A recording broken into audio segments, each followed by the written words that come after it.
Welcome to my channel. Health tips for cooking red meat. In this health-conscious age, eating non-vegetarian food is close to taboo. Consuming red meat does not imply one will develop lifestyle diseases.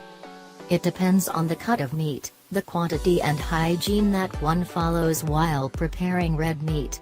Pallavi Srivastava, fitness nutritionist and founder of Q Slim Fitness Studio, shares some vital cooking tips for preparing red meat. Pallavi Srivastava points out where one can go wrong with red meat.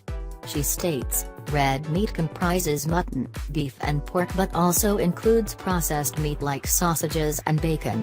Red meat is a good source of protein, iron, vitamin B and zinc, but the way red meat is handled, processed and cooked can cause health problems. So, it is important to limit the intake of red meat to improve overall health. Negative effects of red meat. Red meat contains a significant amount of saturated fat and cholesterol, two risk factors for different types of heart diseases.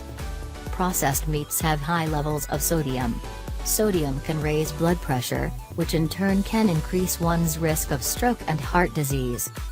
Being a source of heme iron, as compared with non-heme iron, which is found in plants, it is a risk factor for type 2 diabetes.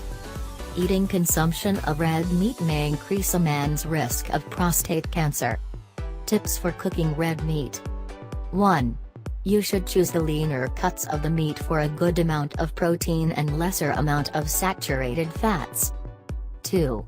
Meat should be trimmed of any excessive fat before cooking. 3. There are more chances of contamination in the preparatory stages of the meat, like if the person cooking the meat is suffering from flu or gastroenteritis, he or she can pass on the germs while handling the meat. 4. The chopping board used for chopping meat, if not washed properly, can contaminate the meat. 5. Before cooking red meat, one should defrost it for about half an hour before cooking it, to bring it to room temperature. This way the meat will cook evenly rather than burning on the outside, while still being raw or uncooked on the inside.